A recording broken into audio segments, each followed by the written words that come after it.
My name is Claude Holland, and I'm a former coach, teacher, and program director with the CMSD. And I'm here with two incredible legends from the Cleveland Senate Athletic League, and Mr. Jonathan Burrell from John Marshall High School, Mr. Putich from Rhodes High School. Mr. Putich, you were an all-scholastic football player and basketball player in the 1940s at Rhodes High School. You played quarterback on the Rhodes football team that won the West Senate Championship, and you played in the annual charity football game at the Cleveland Browns Stadium. You wanted to play for Ohio State University, but for some reason Ohio State thought you were a little too small, so you ended up playing for their ultimate rival, the University of Michigan. While at Michigan, you received 3 letters and played quarterback on 2 Big Ten championship teams, and in 1951, your Michigan team won the Rose Bowl. Now, as a result of that, I understand that the team ended up voting you team captain for that next football season. Throughout your career, you were able to play multiple positions.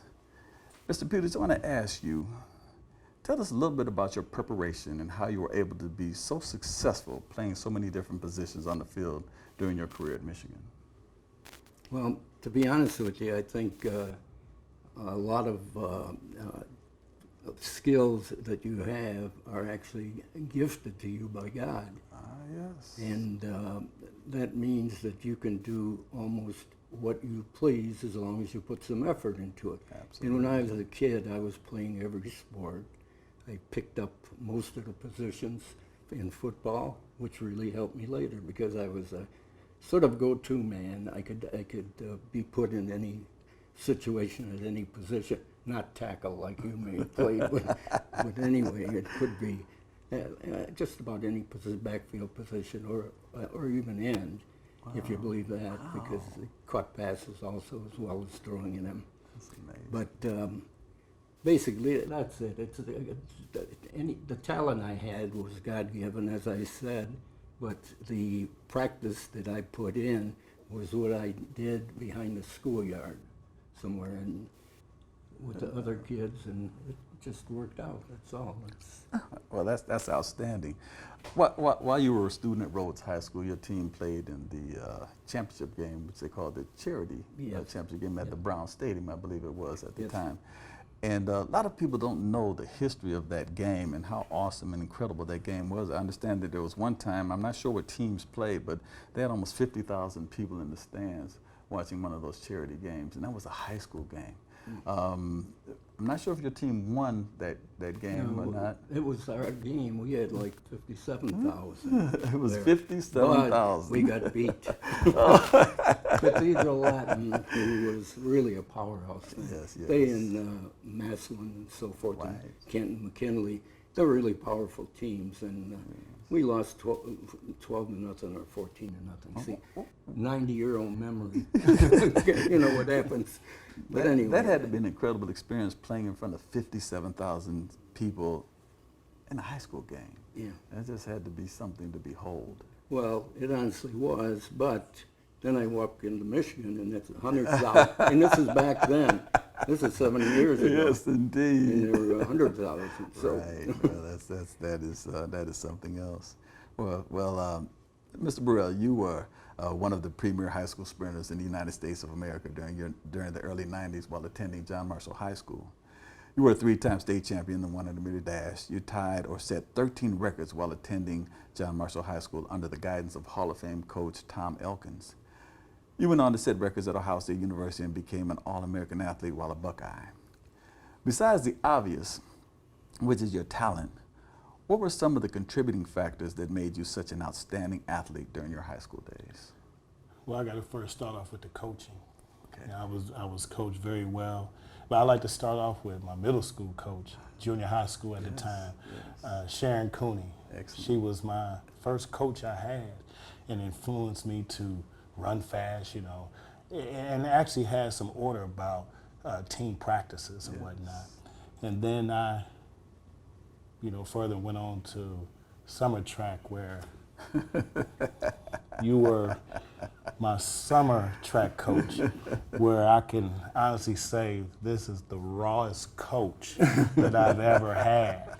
Just raw. You talk about raw. That's raw. very raw. You know, the greatest influence that I've had Oh my in the goodness. track world made you feel like you could do anything. And that became possible. And I kind of took those talents, as well as learning relays or whatnot. First time I ever ran a relay was with you, Coach Holland, and took that talent to John Marshall. Yes, you did. Yes, where you did. Tom Elkins, Coach Elkins, God rest his soul. put everything together as one, and we built each year. Yes. And just believed in what he told me, and it all happened. Well, they sure did. You did a phenomenal job at John Marshall, and you know, legendary. You know, things that people will remember way past our short time here on this planet. Your name will be a name that will just become more iconic as the years go on. So that's outstanding, outstanding. Mr. Putich, who were some of your biggest influences while playing high school and collegiate football, and how did those influences help to mold you as a person and as an athlete? I would think that probably Otto Graham Wow. was, wow. you know, the Cleveland Browns know him very well. Absolutely. And he was my idol, so to speak, and gave me the impetus to go on and try to, let's say, compare what he was doing. And I tried, but I doubt very much whether I was as good as Otto Graham. So don't get that idea. But anyway, he was the primary influence on mine. Of course, Coach Andy Moran at the time did a nice job by bringing me along as in the position of quarterback, and I enjoyed that very much. So basically, that's it. I had one idol, and I was working, trying to emulate him. That's a pretty outstanding idol, you know. Yeah. Otto Graham. I mean, you know, they don't get any bigger than that. So that's excellent, excellent. I appreciate that comment. Jonathan, I'm going to ask you this question. I want you to, you know, be as comprehensive and as complete as possible, because your answer may make a difference for future generations of athletes in the CMSD. Why are athletes in the Cleveland Public Schools not experiencing the same level of success that you did when you attended John Marshall High School? And what do you think we can do to get them up to a standard that Cleveland once enjoyed? Well, I've been out the loop for a long time, and as far as what I see and what I'm hearing is that the enrollment is down. And I think that if a lot of our athletes are not in school, or home situations are put them in situations where they're not focused in school. I think we need to build enrollment back. You know, back when I was in school in the mid '90s, neighborhoods were neighborhoods at the time. You know, neighborhood. You know, neighbors knew who neighbors were. Today, it don't seem like it's like that anymore. So I think if we can get our neighborhoods back, That's huge. and huge. and have these neighborhoods into the schools that they need to be in, then that might make a huge difference in our athletic teams. Yeah, Bands, cheerleaders, high steppers. I agree totally. Excellent, excellent. I agree totally. Mr. Peter, I'm going to ask you the same question. When you were at Rhodes High School, there was a tremendous amount of parity in the Senate Athletic League. Many schools had top-notch football teams, top-notch basketball teams. A lot of people weren't aware of that. There was a time that Cathedral Latin, St. Ignatius, Benedictine were all a part of the Senate Athletic League. And that just made for such a competitive situation in football especially. We're not experiencing the same level of success with our athletes that we enjoyed when I was in school in the 70s at John Adams. And just what do you think are some contributing factors to why they're not competing the way that they did? And what do you think are some things that we can do to get them back up to their glory days? Well, you know, I think that the teams and individuals do compete fairly well yet. I think as time goes on, you look back and you see something, and it's really more important and better than what you have now, if you follow what I'm saying. Cool, I understand. Okay, Yeah. so I think there's sort of that's sort of a misstatement that the abilities of the current crop of athletes is not as great. For instance, take East Tech. East Tech they hardly had a football team back when I was involved. Well, they came along nicely and did quite well. And these schools have, I think, done the best thing in trying to get the pro teams, the Cleveland Indians, the Cleveland Browns, Yes. the Cavaliers, Yes.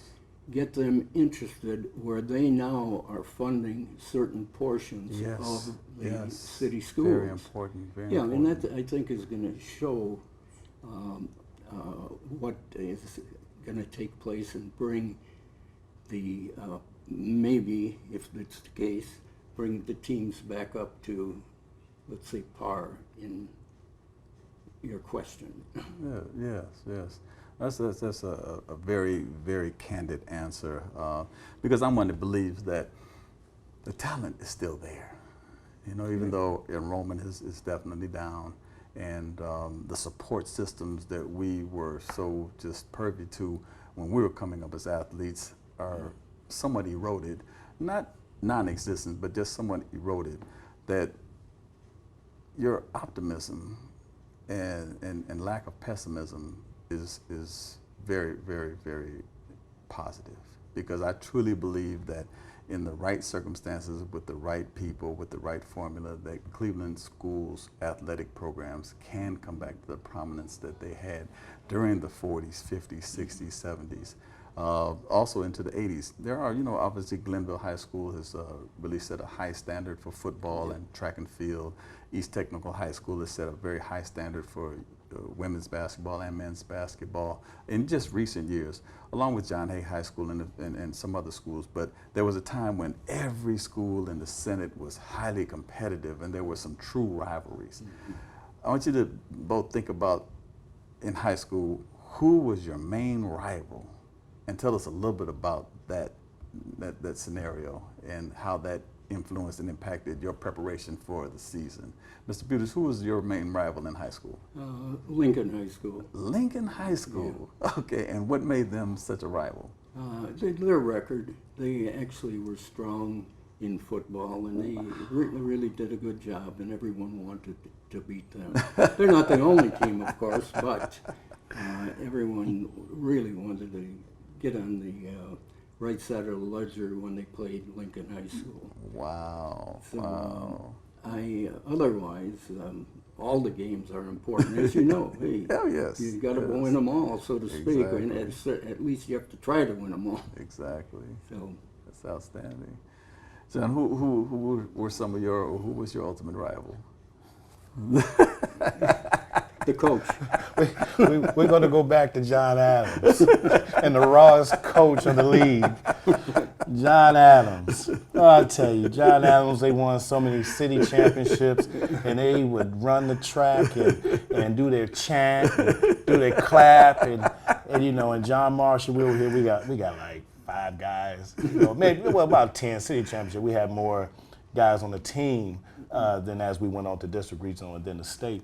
But we had a small team, and we always said, we about to get them. We always wanted to get, and no matter how hard we ran, we never beat the relay. Now, I beat them in 100 to 200. Yes, you did. Yes, we you had did. some individuals that would win the mile.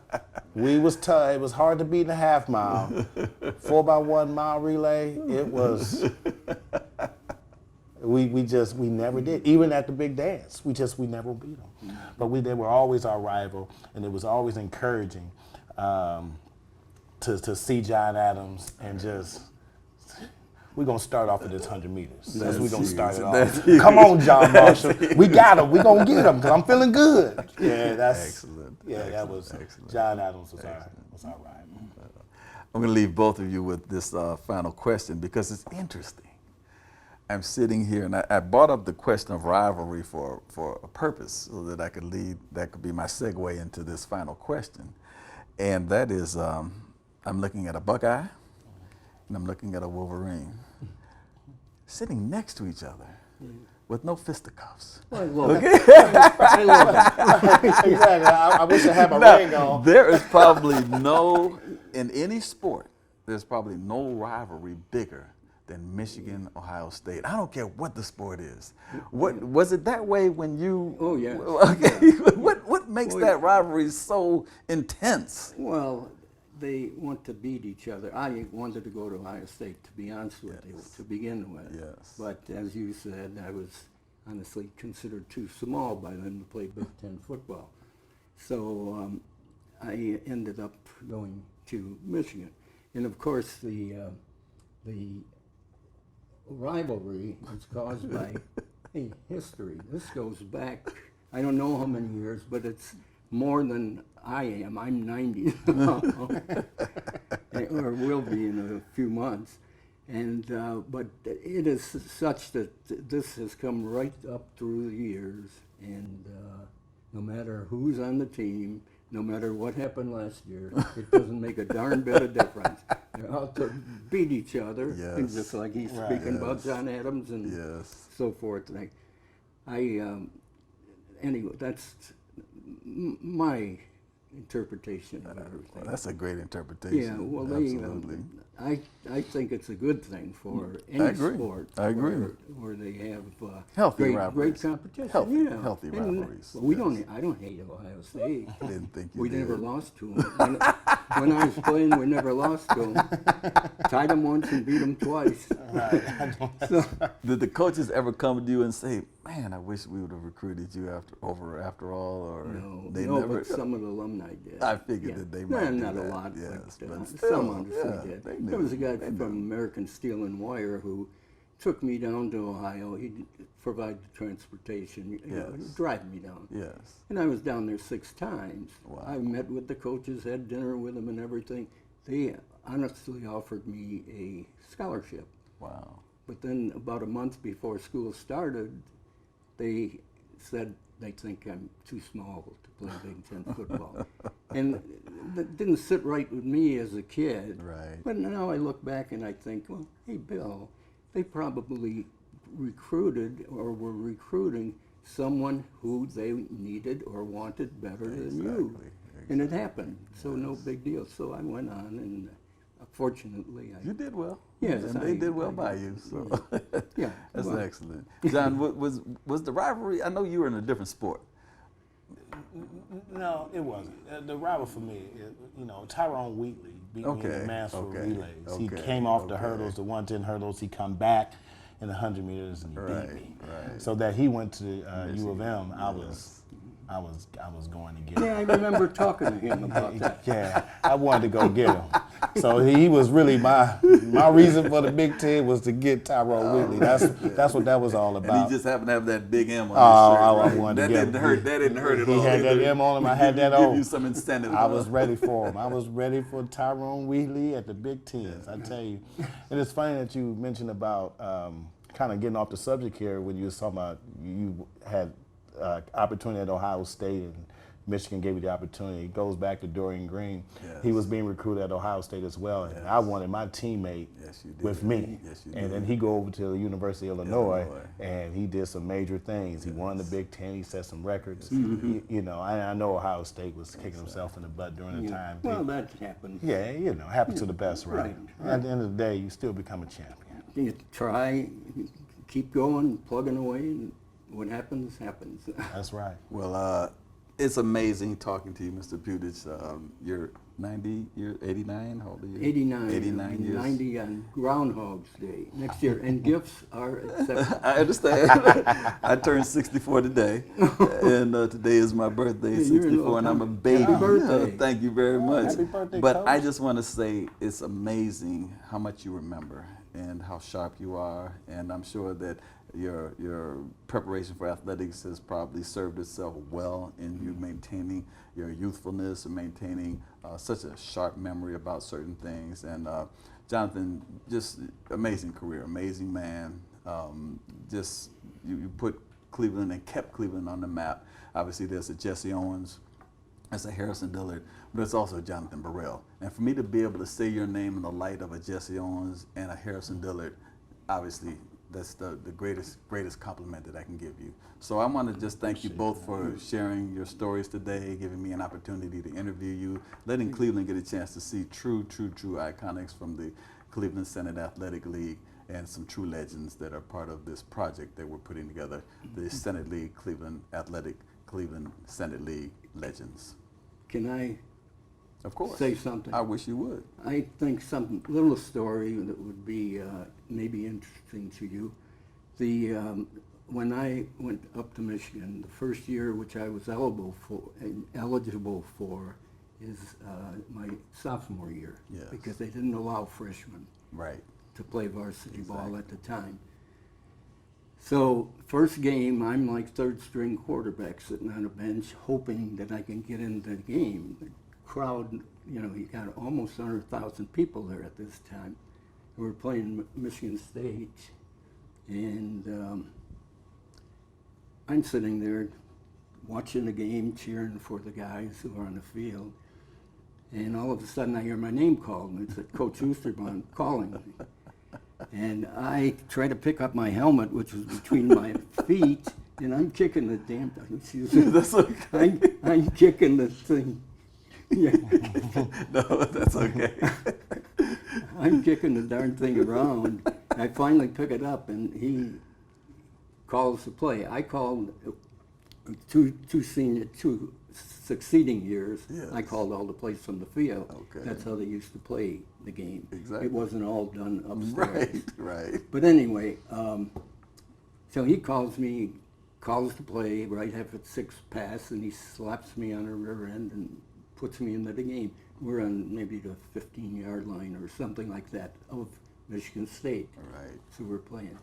So I go in there, nervous, but thinking about faking, because the play that depends on faking. Yes. So I go, and fortunately, just before I got hit from the back, I throw a pass, just a short pass maybe. It was probably maybe 15 to 20 yards sideways, Right. not downfield. Right. But Irv Wisniewski catches it and goes in for a touchdown. We beat him 7-3. We beat him. We beat him. This is Michigan State. Yes. We beat him 7-3. I was in the game for 10 seconds. And no, my first game in a Michigan uniform. Yes. And I was in the game for 10 seconds, and fortunate enough to hit that pass. Talented and skilled enough, okay? We're not going to just put it to fortune. I okay? wanted them to congratulate me. Nothing. That is outstanding. No, seriously, though, That for is a young kid, outstanding. I'm That is what, just 18 a years great old. story, my and, God.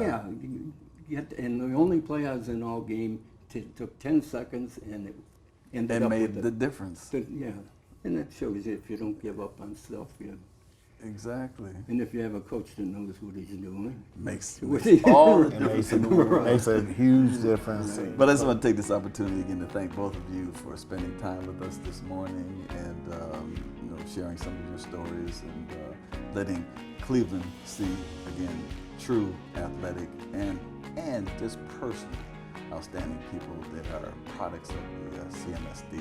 And we know that if you were able to do these things in the past, that this is a barometer of what can happen in the future, knowing that we were able to do these things in the past. So again, thank you for being here this morning. We appreciate you. Thank you, Mr. Putich. Thank you. I Jonathan appreciate Burrell. everything. It's my Thanks. pleasure.